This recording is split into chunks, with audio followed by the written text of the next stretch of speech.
nuestro grupo vamos a exponer acerca de la elaboración y presentación de propuestas técnicas en consultoría. ¿Okay? Vamos primero con un antecedente. Por ahí podemos recopilar que en 1870 hubo una persona que se llamó Charles Sampson que reorganizó los procesos productivos de su zapatería, ¿sí?, para poder incluir a trabajadores chinos no calificados. Luego, esta persona, viendo que sus procesos fueron exitosos, pudo replicar este proceso en una lavandería. Y de aquí es como que nace la idea de la consultoría, el poder utilizar experiencias propias y poder brindarlas a otras personas a la módica suma de algo. Vamos con la siguiente, por favor.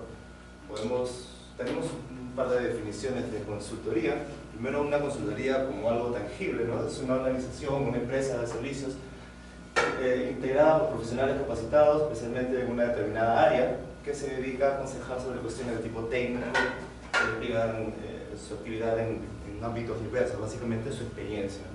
Y una definición de consultoría en sí propiamente es como que un servicio prestado por una persona o personas calificadas en la identificación e investigación de problemas relacionados con políticas, organización, procedimientos y métodos, básicamente experiencia.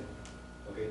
Y bueno, recomendación de medidas apropiadas, prestación, asistencia, aplicación. Bueno, es una definición un poco más grande, pero básicamente es el poder pasar tu experiencia a otras personas por un costo.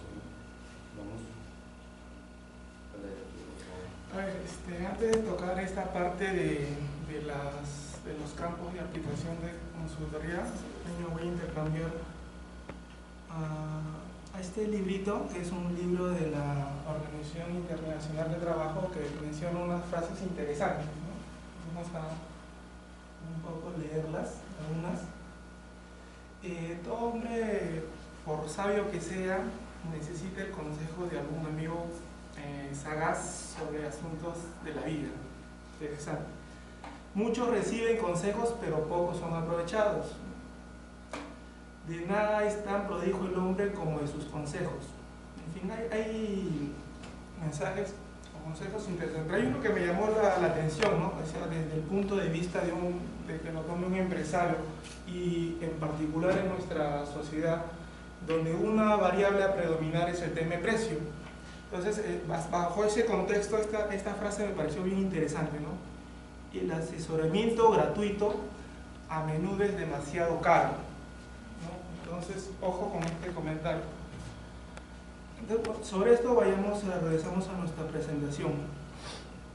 En nuestro ámbito de las empresas, de los negocios, hay distintos campos donde se puede aplicar el asesoramiento, ¿no? Tema de gerencia, manufactura, personal, marketing, finanzas, en fin, en todos los campos de negocio se aplica el concepto de consultoría, y hay personas o empresas que han desarrollado estas habilidades para poder brindar su servicio.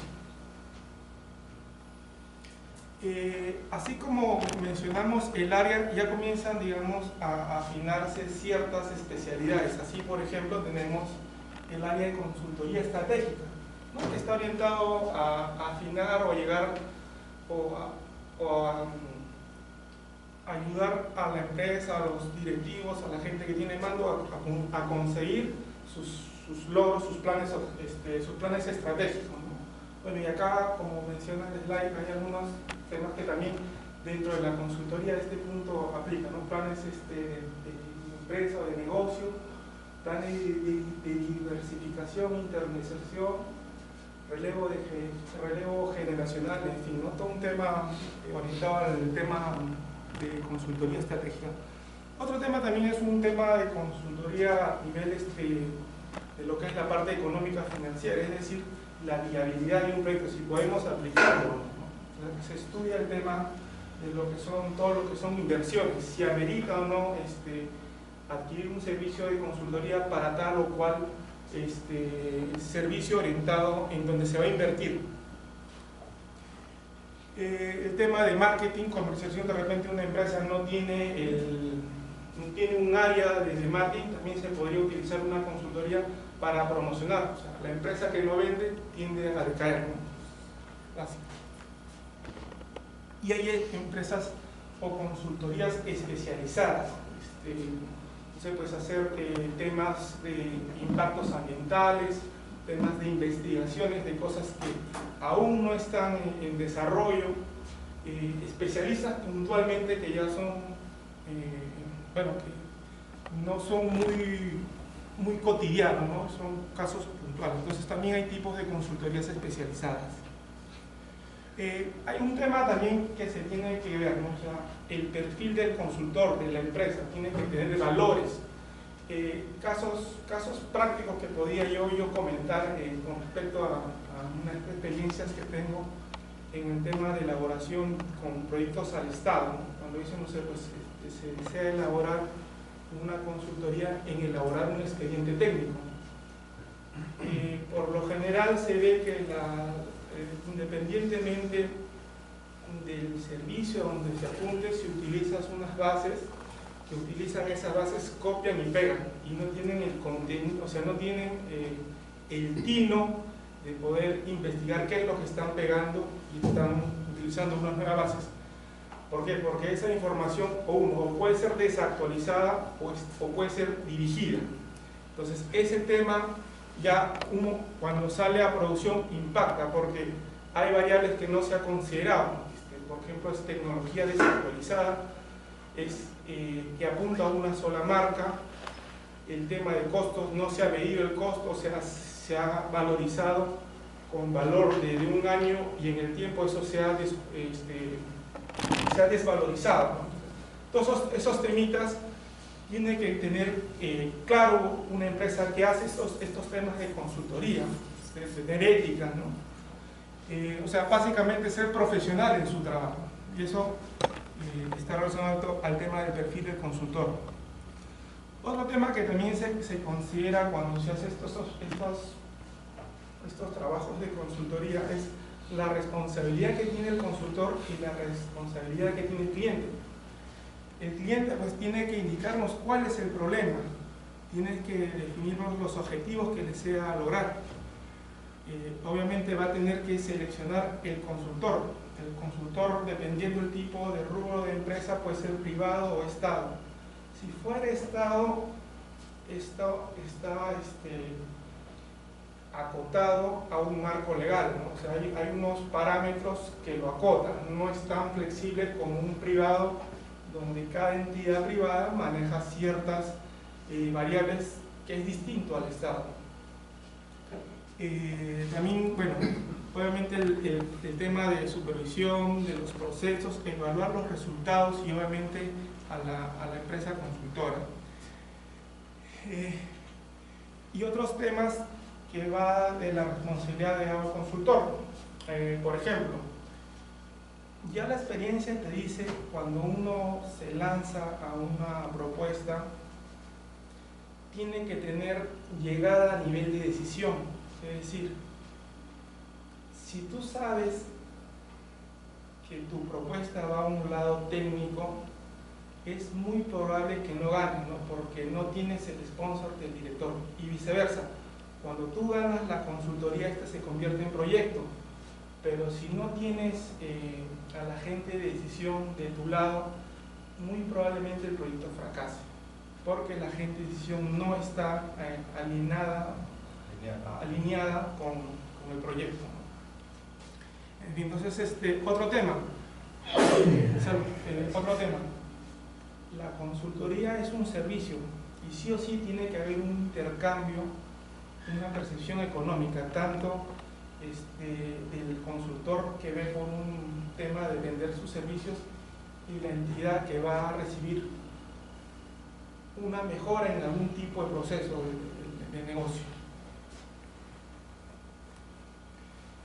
Otro tema que también tenemos que considerar, ¿no? Bueno, un tema de consultoría tiene que alinearse a 3 puntos: los negocios que van a demandar requerimientos, la tecnología que sirve para alinear esos requerimientos que se vayan forma parte del plan estratégico.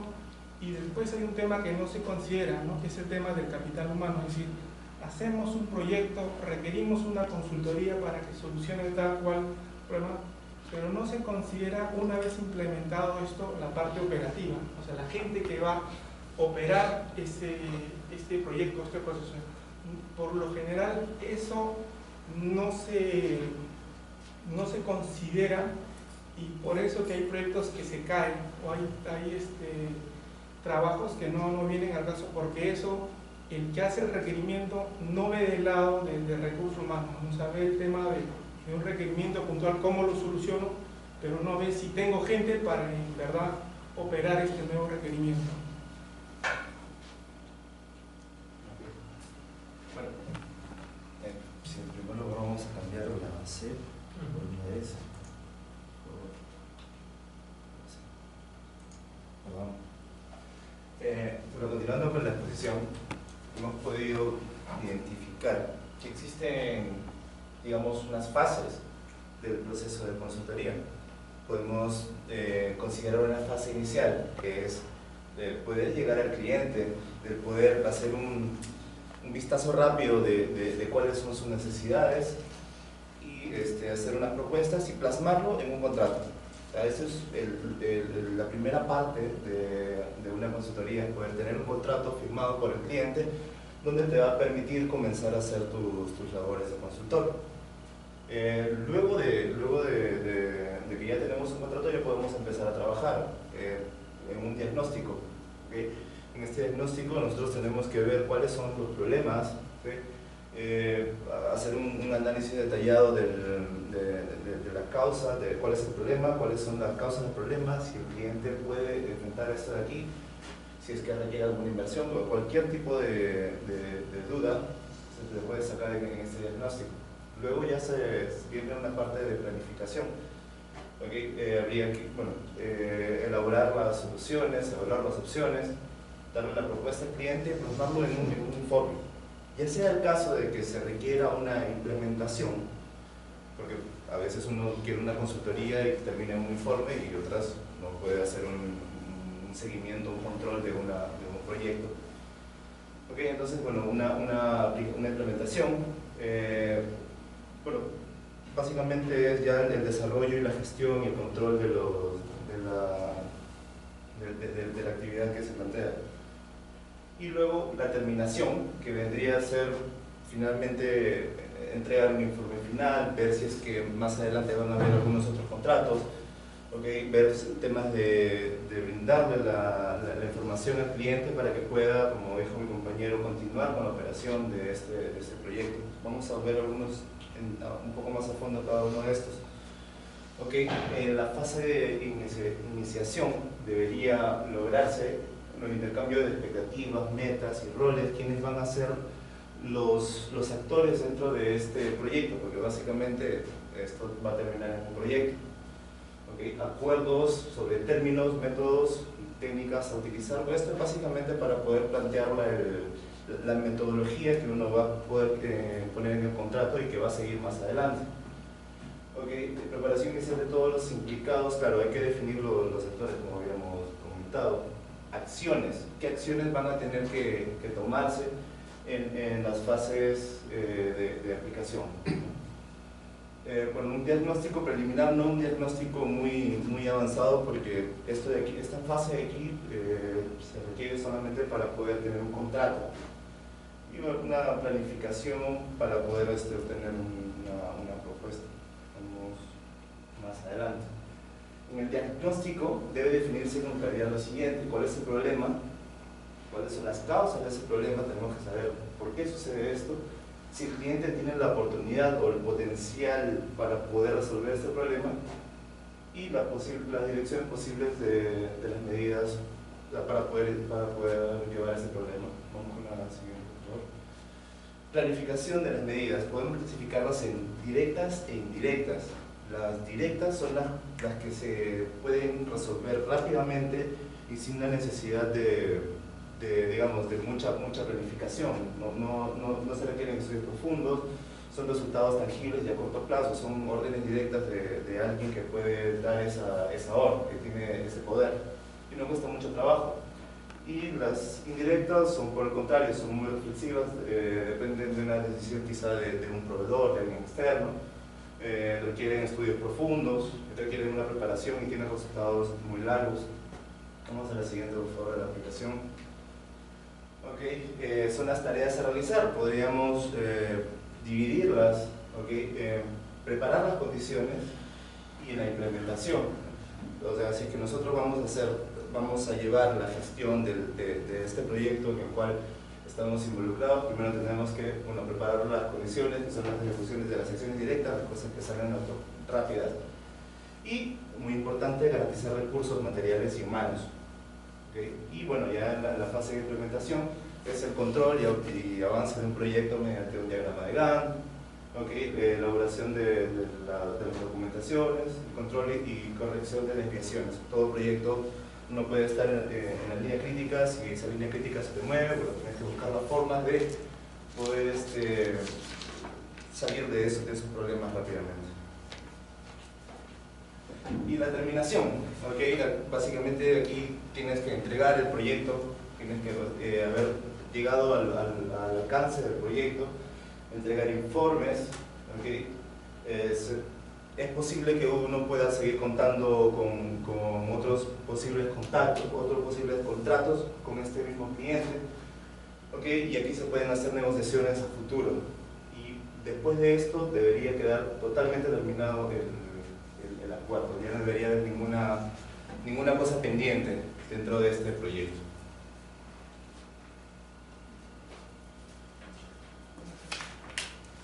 Bueno, acá unos pasos para hacer un documento de una propuesta técnica, ¿no? Esto está como referenciado en el documento del Organismo Internacional del Trabajo. Más o menos menciona como 18 pasos orientados también a la parte de un tema, bueno, el tema del software un poco lo que manejo. En una propuesta técnica lo que se tiene que resaltar es, como en un tema de proyectos, son estas tres variables, ¿no? El alcance, tiempo y costo. Entonces, para elaborar una propuesta técnica, un documento, se tiene que definir la situación actual. ¿Cómo se encuentra la empresa? Que si tiene algún plan estratégico o no.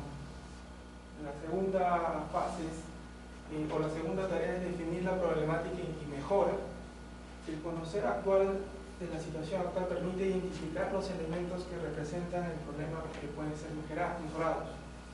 El tercer paso a elaborar en esta propuesta es básicamente definir los requerimientos.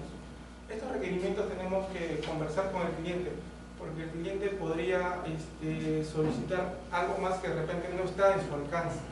No necesariamente lo que solicita es, y como consultor hay que decirle la verdad tal cual es, ¿no? De repente la inversión para esa solución no la va a poder costear. Proponer objetivos de solución puntualmente a nivel macro, definir las etapas y alcance, ¿no? Ese objetivo se va a desagregar en varias etapas y esas se tienen que cuantificar. La sexta fase es elaborar la propuesta de solución, incluir un diagrama, cómo vamos a ir avanzando, desarrollando cada etapa para llegar al objetivo. Elaborar una matriz de requerimientos con sus respectivas soluciones, ¿no? Bien claro, y más adelante vamos a mostrarle un ejemplo cómo lo hace el Estado y cómo lo hace una empresa privada, que de alguna manera se alinean a esto, ¿no? Obviamente quitando ciertos pasos. Bueno, el tema del diagrama, del cronograma de trabajo, una estimación de costos de cada etapa. Esto se tiene que agotar. La metodología de trabajo, eso es clave. ¿Cómo vas a llegar a desarrollar cada etapa? Bueno, en el tema sobre una arquitectura o especificación de nodos, en la parte de detallar el tipo de recursos que se va a utilizar, licenciamiento, hardware, maquinaria, en fin.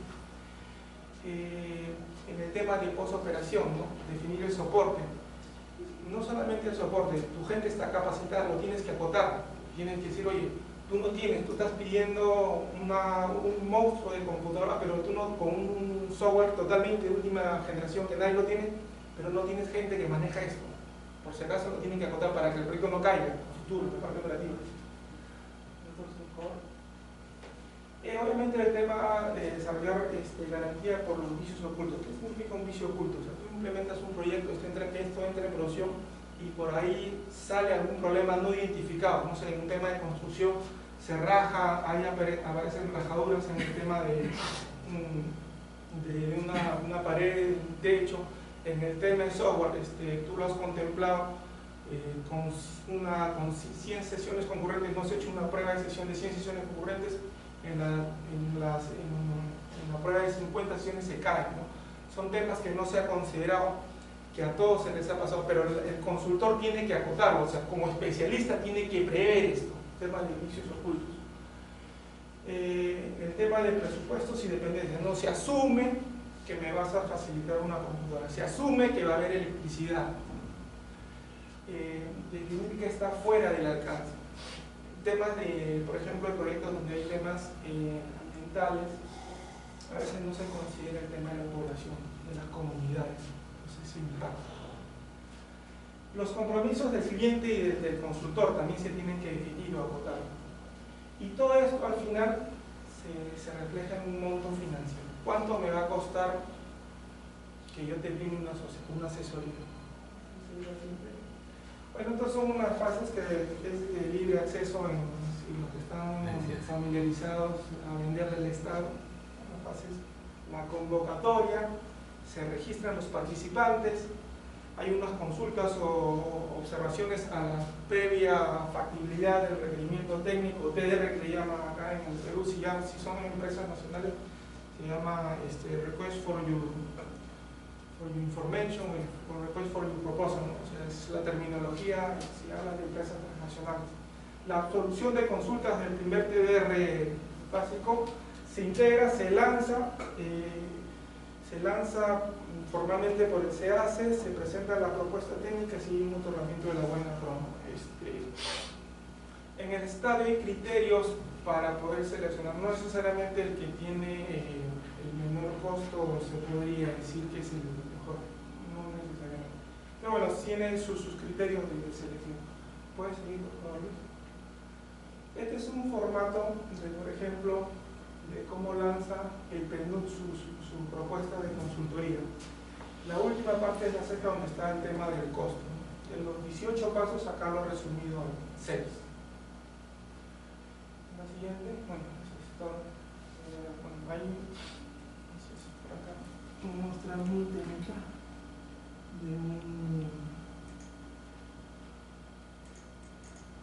Este es, por ejemplo, el documento del SEACE, donde te da el formato para elaborar una consultoría, ¿no? Eso es una referencia que te da el gobierno acá en el Estado para que independientemente el campo donde postules tienes que seguir este formato. Hay gente en el Estado que bueno, se vuelve, digamos, rica porque conoce realmente todo lo que implica hacer este documento, conoce las debilidades del Estado y ahí es donde se mete. O sea, los que quisieran hacer negocio, creo que el Estado es la primera opción. Gracias. Muy bien, gracias. A ver, Córdoba, señor Córdoba, por favor, al caballero Cueva. Una consulta por ejemplo, yo trabajo con el Estado, ¿ya? Pero siempre hemos encontrado de que justamente una consultora hace el expediente, todo, y a la hora de hacer licitación encontramos varias deficiencias, pero ¿no? Obviamente hay un tema de consultas, todo eso, ¿no? Y bueno, como que se redefinen las especificaciones. Pero por otro lado, la empresa consultora, ¿no? ¿Qué tipo de responsabilidad tiene, no? Porque obviamente también varía el presupuesto referencial que le han dicho, ¿no? Se va a costar 1 millón y una persona va a ser 1,5 millones, ¿no? O sea, ¿qué es lo que pasa ahí? Yo siempre he visto el lado que lo ve del cliente, ¿no? Pero ahora en la empresa que hace ese expediente, ¿qué pasa ahí? Hay un tema que mencioné, el tema de la ética, ¿no? En el Estado hay fases para hacer un proyecto. La primera fase es la elaboración del expediente. En este caso, el expediente de supervisión, el expediente, perdón, de consultoría para hacer una obra. Ese expediente de consultoría se va a reflejar en un montón de tiene que escribir al detalle qué pasos, secuencias, cronogramas, costos se tiene que hacer. Al final es un número. Ese trabajo de consultoría es supervisado por otra entidad. Hasta ahí no es el cliente, o sea, el cliente contrata una empresa que te elabora la consultoría y contrata otra empresa que te supervisa esa consultoría. Entre ellos, de alguna manera se van a pelear y van a decir, bueno, está bien, está mal, ¿no? Y la empresa supervisora va a dar la conformidad de ese documento. Esa conformidad se le va a llevar al cliente, que en este caso es el Estado. El Estado, al tener debilidades de conocimiento, lo va a tener que aceptar. Pero como consultor de la parte de supervisión es ético que deberías hacer un buen trabajo. O sea, es la empresa que supervisa la consultoría la que debería decir, oye, ¿está bien o está mal? ¿No? Ese debería ser el filtro. Y también agregar que hay que definir bien un alcance. O sea, que tú pusiste algo en el alcance y después vas a estar cambiándolo, porque todo eso tiene un costo, ¿no? O sea, sí, en particular fue lo que pasó de que era reparación de un transformador, ¿ya? A grosso modo. Y había cosas bien técnicas que seguramente este consultor no tenía mucho conocimiento y eso reflejaba un costo que impactaba bastante, ¿no? Porque cuando se hizo ya se pidió más información y bueno, ya se habló con, en este caso creo que era Hidralina, y bueno, ya se vio una adenda, todo eso, fue un parto, ¿no? Por decirlo así. Claro. Ahora, un tema es, digamos, la factibilidad. Ahorita estamos hablando de la factibilidad. Te elaboro una consultoría para un expediente y hay una empresa que te supervisa esa factibilidad. Después viene la segunda parte, la ejecución, y es ahí donde las papas queman. En la ejecución y la empresa que ejecuta gana cuando, si el requerimiento no es bien acotado, le pone la peor calidad para ahorrar costos. Que también sale en la práctica cuando ejecutas obras. Sabes que en la parte de la factibilidad el papel aguanta. Cuando ejecutas las cosas no hay compatibilidad de planos, ciertos equipos pesan más que otros y la empresa ejecutora gana en las adendas. Sí, pues. O Pero sea, no había otra. O sea, es que no hay otra. O sea, sí, porque realmente con otros clientes que era Enosa, ENSA, así, si era 1 millón, ¿no? Salía eso, ¿no? Tal cual. Pero ya no había forma, ¿no? O sea, había muchas cosas de que tenía que hacerse sí o sí. Entonces, bajo ese ejemplo que acabo de mencionar, donde hay problemas o impactos, o sea, todo el trabajo de factibilidad estuvo mal hecho. Sí, porque eso se vio de... Claro, justamente esa era mi consulta ahí. O sea, y en la empresa que ha hecho toda esa consultoría, o sea, bueno, me equivoqué nomás, dirán, y ya. Nada más, ¿no? A ver, dependiendo del tema del problema, hay entes legales que pueden llegar a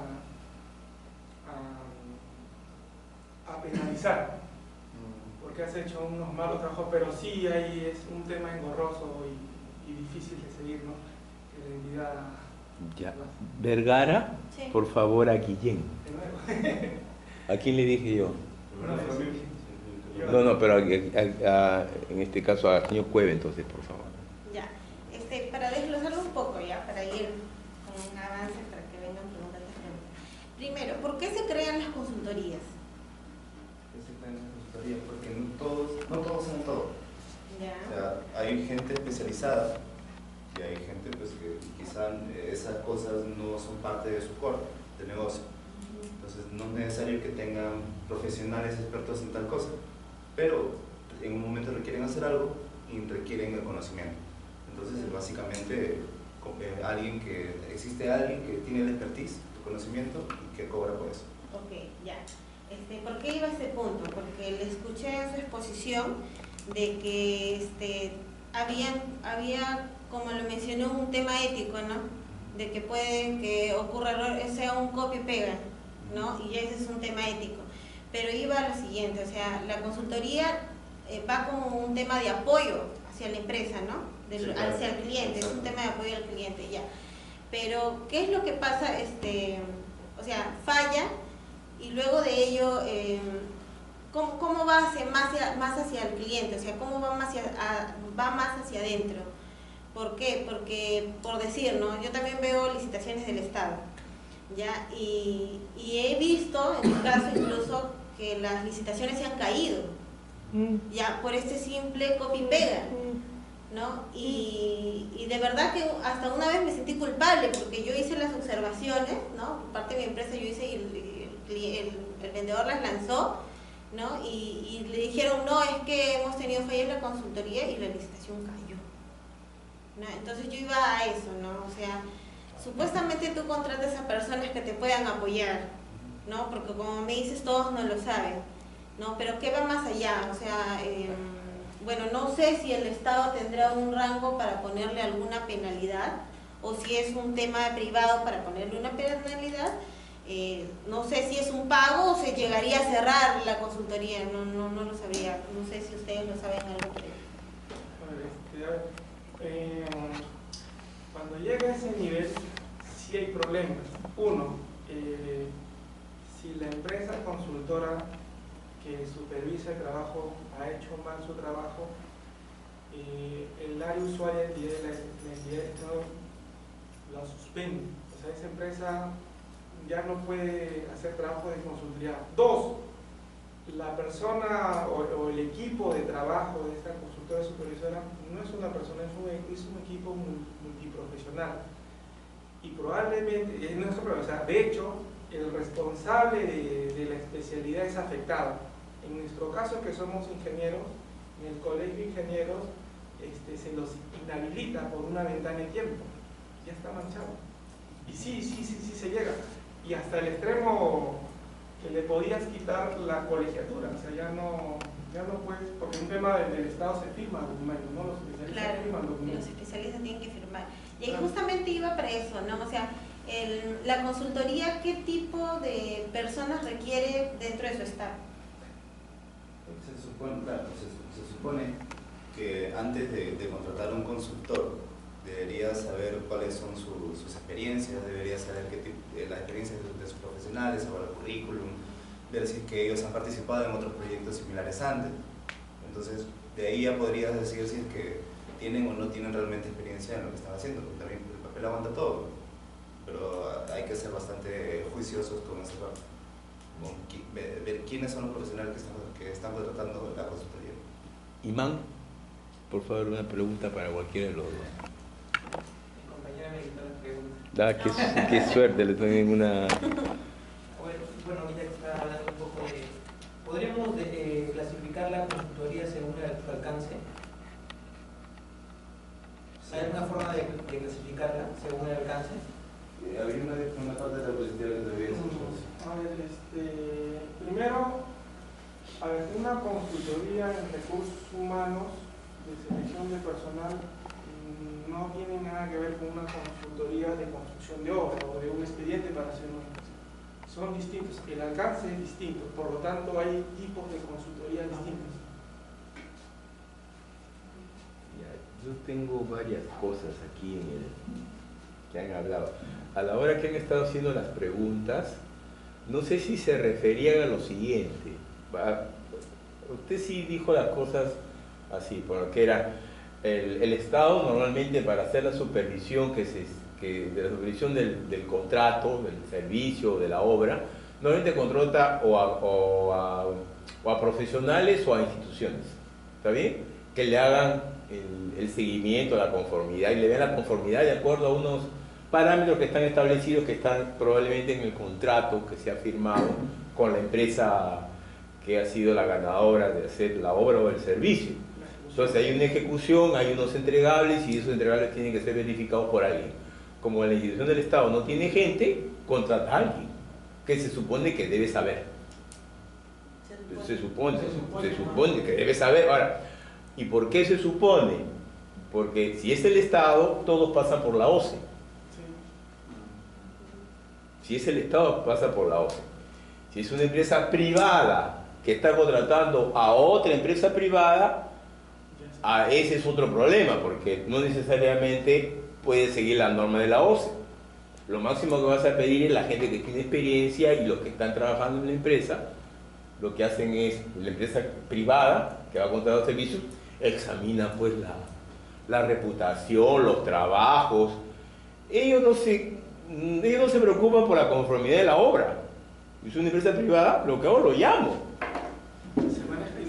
Lo llamo, le digo, oye, aquí hay un señor que dice que sabe hacer. ¿Cómo quedó contigo? Le voy a preguntar.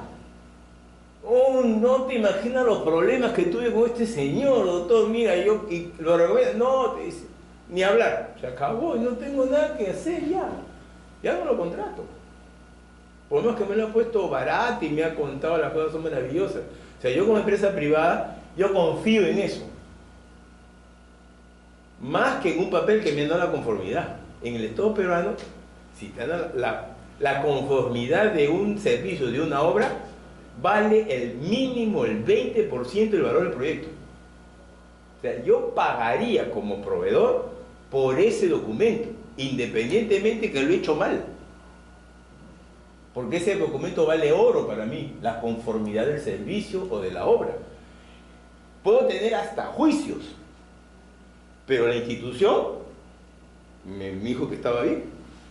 Ahora, el juicio puede salir por un tema de control interno, que no tiene nada que ver con la empresa, porque probablemente, a ver, en el Estado, desde que yo soy autoridad, entonces, y tengo un proyecto que se terminó, tienen 5 años para poderme hacer cualquier cosa. 5 años. ¿Y quién lo hace? Control interno, o en algunos casos, cuando el proyecto está financiado por organismos multilaterales, Banco Mundial, BID, de mutuo propio, la Contraloría General de Obras forma un grupo de tarea y ellos se encargan de hacer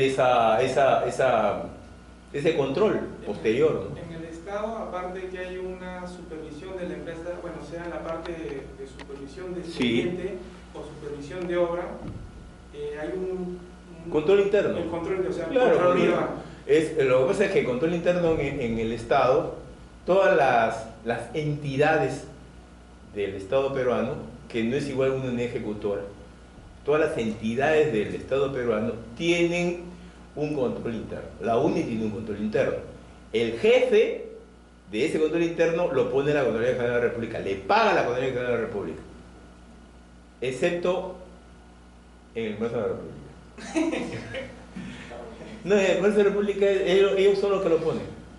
No, si así salió la norma. No, es verdad, hicieron una norma de que en todo sitio lo pueden, pero no sabían eso. Es un escándalo.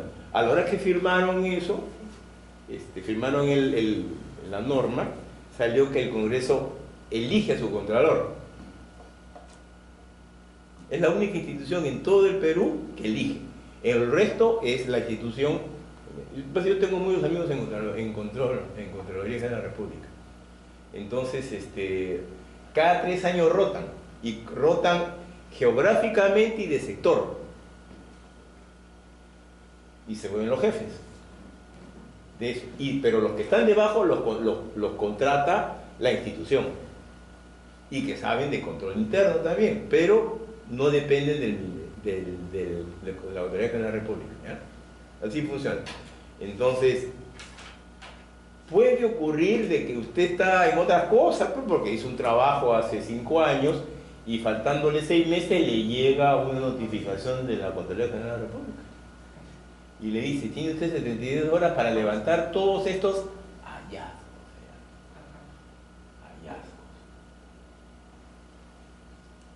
Usted se fue hace 4 años. Creo que son 7 en enero. No, 5 son. 5 años. 5 años. Entonces, pero si lo tienen así. Ahora, el tema es el siguiente, y les informo porque van a poder, en algún momento de su vida profesional, pueden entrar a eso. ¿Qué ocurre? A ver, normalmente esa fuerza de tarea que va a entrar a trabajar es gente que la Contraloría contrata. Y tiene que ver con la especialidad del tema. Si es una obra, contrata ingenieros civiles. Si es un software, por ejemplo, contrata ingenieros de sistemas. O sea, dependiendo de qué tipo de trabajo contrata a esa gente. Y son gente normalmente joven. Es un grupo de 4 o 5 personas que trabajan durante 4 o 6 meses. Buscando información y mirando todo el proceso, toda la lógica. A ver, ¿cuánto les podemos pagar a esas personas? Una idea, pues. A ver, solamente hace poco salió una convocatoria de Contraloría y el peor pagado está creo en 8.500. Ya, voy a poner 8, me parece un escándalo. Póngale 5. 5.000. 4 personas durante 6 meses. ¿Está bien? 6 por 4, 24 por 5. ¿Cuánto da? 120.000 soles. Tiene que haber un culpable. Yo no voy a gastar 120.000, o sea, la institución no puede gastar 120.000 soles y decir que todo estuvo bien. ¿Está bien o no? ¿Sí? ¿O ustedes invertirían 120.000 soles para que digan, sí, ¿sabes qué? Está bien todo. Les pregunto, pues, no, pues, comprende. Tienen que encontrar a personas responsables, de todas maneras. Ahora, en el Estado peruano, ahí viene el asunto. Yo soy consultor. A mí me contrataron por orden de servicio. O sea, por logística. Yo no entré por personal, no entré por planilla. Yo soy orden de servicio. Me contrató logística. ¿Está bien? Ya. Cuando me contratan por logística, yo no soy funcionario. ¿Está bien? ¿Qué hace el Estado peruano para incorporarte, para presionarte? Hace una norma o hace una cuestión y te dice que tú eres funcionario. Tú eres funcionario. Y se agarra de cualquier cosa. ¿Por qué? Porque al funcionario no le pueden encontrar nada. Como al funcionario en el trabajo no le encuentran nada, tiene que encontrar a alguien. Entonces a ti te hacen funcionario para poderte afectar. Complejo, estoy hablándoles en serio, de experiencia personal, ¿eh? Que hacen funcionario a pesar de que no eres funcionario. Y tienes que defenderte primero en la lógica, no solamente por el trabajo, sino que no eres funcionario. Entonces no me puedes afectar a mí por no funcionario. Otra cosa que hacen es lo siguiente: considera, especialmente los que trabajan en sistemas, que por lo que tú dejas de hacer y otro no lo arregló, tú eres responsable. ¿Me entendieron o no? O sea, ustedes 6 meses antes de acabar el trabajo dijeron, esto está acá, y según los que han auditado las cosas, ustedes dejaron de hacer cosas. Y el otro fue sordo, muy ciego, no hizo nada, y por eso, a pesar de que él sabía cómo era todo, no lo hizo. Entonces, pero tú eres el responsable, no el que siguió. El que siguió se limpia, pero tú eres el problema. Y ese último es el que firmó la conformidad.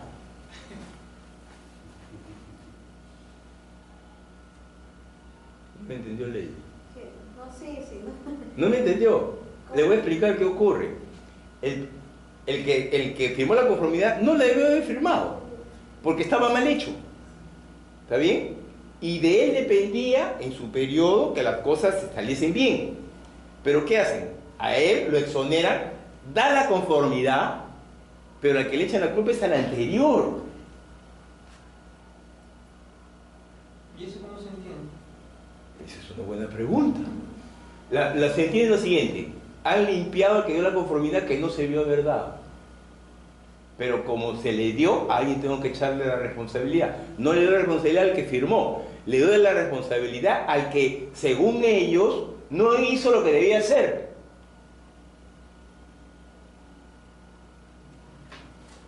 Dije, yo tengo un problema de ese estilo hasta ahora, desde el 2010. Por eso soy un experto en eso, de cómo defenderme, con abogado al costado y con técnicos al costado. Abogado al costado y técnicos al costado. Es el Estado peruano. Todo lo que le he contado, todo me ha pasado a mí. Se ha hecho rico. No, yo quisiera que hubiese sido, si a mí me dan toda esa responsabilidad, yo cobro un montón de plata, pero no es así. Pero puede hacer su consultoría en defensa contra el Estado. Me comprendo, o sea, pero es complejo, porque tú entras a defenderte de algo que ha pasado en el 2010, estamos en 2008 y todavía no acaba. Es impresionante, he gastado plata en abogados, en consultores, amigos que me han ayudado. Y hay gente que me ha ayudado porque son mis amigos, y hay otros que me decían, Rodolfo, es injusto. Así me decían, que atrás como amigo, es injusto, Rodolfo. Sí, pues yo soy el responsable, me han dado a mí la responsabilidad. O sea, tú estás bien, y el que dio la conformidad, perdón, no, el que se supone era mi jefe y que era funcionario, él no lo firmó, él lo pasó. O sea, él dijo, tomó nota y dijo, esto pasa para que le paguen. No lo asumió, pero eso va contra los principios de administración, que es, la autoridad se delega y la responsabilidad se comparte. Él no puede hacerlo, recibe, y él agarra y se lo pasa a otro para que pague. Él no puede hacer eso, él no es un portapliego. Ese es el Estado. ¿Ah? ¿Qué le parece? Y tengo así mi casa de cosas, de todo, no sé, me he defendido técnicamente por todos lados, he hablado con abogados, con jueces, con todo, un experto. Pero a pesar de eso, en el estado de billete, ¿se puede hacer mejor? Sí, pero ya yo no quiero hacerlo ya. ¿Por qué? Porque es bien complejo para mí, ¿no? Son personas que... Y eso que he trabajado con gente con la cual me llevo bien. La UNI también tiene lo mismo. La UNI también. A mí cualquier persona puede discutir sobre algún tema específico, ¿no? Por un procedimiento que dice. El control interno, ¿qué cosas me han enviado? Me han enviado de alguien que ya está inclusive graduado. Y su grado ya salió, o sea, pero lo que ha pedido control interno realmente afecta a un montón de gente. Un montón de gente afecta. Me afecta a mí, afecta a los del Consejo de Facultad, afecta a los del Consejo Universitario, afecta ¿cómo le diría? Hay una persona en cada facultad que chequea que todo esté bien. Afecta a esa persona también, porque ese es su trabajo, ¿no? Todas las tesis pasan por ahí. ¿Ya? De prueba pasan por ahí, chequea todo, que el documento esté bien, así se pone pues así cargoso. Esta persona también afecta al secretario de la UNI, porque ha sacado el grado que firmó. El secretario de la UNI es más importante que el rector. Los secretarios en la institución del Estado son más importantes que el rector. ¿Saben por qué? Porque él da fe que el que está firmando es el rector. El secretario de la universidad da fe que el que firma es el rector. Es más importante. Ahora, ¿por qué? Porque él es el que tiene la firma registrada en toda la institución del Estado. El secretario es más importante que el rector. ¿Y gana más que el rector también? No gana más, porque inclusive el rector lo pone, porque es un cargo de confianza. Pero el Estado funciona así, el Estado funciona así. Entonces, ¿es complejo esto? Definitivamente es complejo. En el Estado, por eso las empresas privadas son muy fáciles. Porque yo hablo con un tipo y le digo, oye, mira, desde que ya fírmame esta carta de fianza, te dice. Y si tú no lo haces bien, yo soy una tumba parlante. Cuando alguien me diga que has trabajado, yo te voy a decir que no, y moriste, ya necesitas más ya. En el Estado no, en el Estado vale el papel. Por ejemplo, la conformidad de obra vale un montón de plata. Y a veces cuando la empresa está hecha una desgracia, que no saben cómo arreglarlo, al final aparece una conformidad de obra. Y se acabó el problema. Se acabó el problema para la empresa, no solamente porque con la conformidad cobras, sino que con esa conformidad puedes trabajar en otro proyecto con el Estado.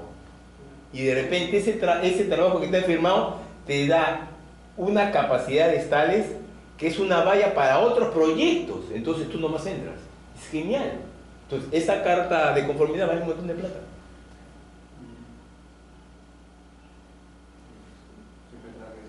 Una conformidad de 1 millón, con eso nomás trabajaba varios concursos de ganar. Por eso, pues claro, por eso. Ay, pero puedes tener problemas en esa empresa. O sea, en la práctica tienes problemas con, con lo que has hecho. Por tanto, la conformidad, pues. Pero para la Contraloría no le interesa que él lea la conformidad. Para la Contraloría General de la República no interesa la conformidad. Pero la Contraloría General de la República, para el lío que está haciendo.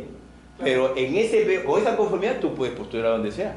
Claro, no, pero Contraloría juzga al funcionario, no a la empresa que está ahí. Cuando la empresa ya recibe la conformidad. Así es, así. No, pero en la medida que la empresa sea denunciada, le puede, en el Estado peruano, la puede suspender. A ver, uno puede, en el Estado, pues es que yo trabajo en el Registro Nacional de Proveedores, entonces yo entiendo cómo funciona eso. A uno lo examinan, a las empresas o personas naturales te examinan en función de tu capacidad, lo que sabes hacer, y en función de eso te dan montos que puedes concursar. En las empresas también te dicen, usted tiene su Registro Nacional de Proveedores para estas cosas que puede hacer. Y en cada uno tiene la capacidad máxima de contratación, tenemos una capacidad máxima. Entonces, ¿qué sucede si tú tienes alguna denuncia, no has cumplido, lo que sea? No has cumplido pues con la entrega de los trabajos, entonces te dicen, ¿sabe qué? Te denuncian y te dicen, durante 3 años no puedes concursar. Ni tú, ni los socios cambiando las empresas. Bien chequeado. O sea, tú puedes, yo de repente armo otra empresa, ni yo ni las empresas donde yo soy socio. Va siempre el truco, ¿no? Pero no, eso no. El otro tema es lo siguiente. Supongamos que ustedes tienen una empresa y piden una ampliación de especialidad. O sea, tienen especialidad ABC y quieren poner DE. Entonces, ¿qué hacen? Le presentan su documentación con los nuevos profesionales de esa nueva especialidad y la institución lo evalúa. Les queda todo genial, genial, genial. Pero ustedes hacen una declaración jurada de que lo que están entregando es verdad. Entonces, la Registro Nacional de Proveedores tiene una dirección que es de fiscalización posterior, se llama. En el Estado peruano, todas las instituciones del Estado deben hacer fiscalización posterior. ¿Qué significa? Los documentos que tú has entregado para que te den lo que se llama el acto administrativo. Un acto administrativo es cuando a ti te dan el Registro Nacional de Proveedores. Un acto administrativo es cuando yo te doy una constancia de que has acabado los estudios. Ese es un acto administrativo. Pero supongamos que para ese documento, que es el acto administrativo, tú has falseado alguna idea, la institución te lo puede quitar. Vamos a hacer un ejemplo. En la uni postulan 8.000 muchachos para el examen de admisión. ¿Está bien? Los muchachos presentan su declaración jurada, que sí, que yo soy acabado. Todo. Vamos a suponer que es un joven que ha falseado sus certificados como la congresista. ¿Está bien? ¿Está bien? Si lo ha falseado, y por ejemplo, si por una cuestión al azar, porque no hacen al 100%, hacen al azar, sale o hubo una denuncia, lo tiene que revisar. Y al revisarlo sale que es falso ese certificado. ¿Está bien? Si ese joven ha entrado a la universidad, le han dado un acto administrativo, que es entrar a la universidad, se lo quitan. Y segundo, es un delito contra la fe pública, porque él firmó un documento diciendo que lo que estaba entregando era verdadero. Eso se hace en el Estado. ¿Ya? Y todas las instituciones deben tener fiscalización posterior. El tema es que no la tiene. No lo tiene. La UNI no lo tiene. La UNI no tiene fiscalización posterior. El que tiene es el Registro Nacional de Proveedores. Y a veces hay aleatoriamente. no, pero ¿quién lo hace? Necesita un área. ¿Quién lo hace eso? Debe tener lógica, debe tener una gestión de este conocimiento, porque tener la lógica. Debes responder, por ejemplo, a que te dicen los que están viniendo, los certificados que están viniendo de Trujillo son falsos, ¿Está bien? Entonces tú eso lo incorporas a tu modelo y eso son en tu modelo aleatorio para que lo reincorpores. Entonces tienes que trabajar con un modelo. El que sabe hacer eso es Samuel Oporto. Él es muy bueno, eso lo ha tomado como riesgo y sabe mucho de eso, riesgo. O sea, es un buen negocio, ¿no? Pero el Estado no lo está haciendo. O sea, está incumpliendo una norma. Todas las instituciones del Estado están incumpliendo una norma porque dicen, ¿cómo lo voy a hacer? No voy a hacer al 100% y no tengo la gente, entonces no lo hago. Están incumpliendo la norma. O sea, solamente cuando alguien denuncia, norman a un grupo o a alguien que lo revise y sale pues que es verdad. Pero así no es. No puede ser tú reactivo, tiene que ser proactivo. El Estado tiene que hacer y no lo hace. ¿Ya? Solo funciona la denuncia. Pero si hizo la denuncia después no sirve de nada, porque ahí lo denunciaron, puede ser verdad o mentira, le pegan a uno, pero toda la gente sigue siendo igual porque está jugando a que de repente no lo detectan. ¿Comprenden? Esa es la figura, ¿ya? Entonces, en el Estado funcionan así, la empresa privada es más sencilla. Ahora, las transnacionales en el Perú que trabajan con el Estado saben cómo funciona el Estado. No tienen bien que ver, o sea, le conocen los ritmos, los modos, cómo tienen que hacer, cómo tienen que aguantar los productos, los servicios, los trabajos. Saben cómo tienen que demorarse. Ya tienen toda una dinámica. El mejor departamento que tienen las transnacionales en el Perú, ¿qué departamento es? El legal. Tienen unos abogados espectaculares para salir los embrollos. Sí, esos son los mejores. No son la parte operativa, porque saben que el business está en salir de los problemas. Y me va a decir, ingeniero, entonces, ¿por qué estamos estudiando esto acá en la UNA? Debía haber sido abogado, ¿no? ¿Sí? O sea, yo igual, como decía, yo me equivoqué 2 veces de carrera.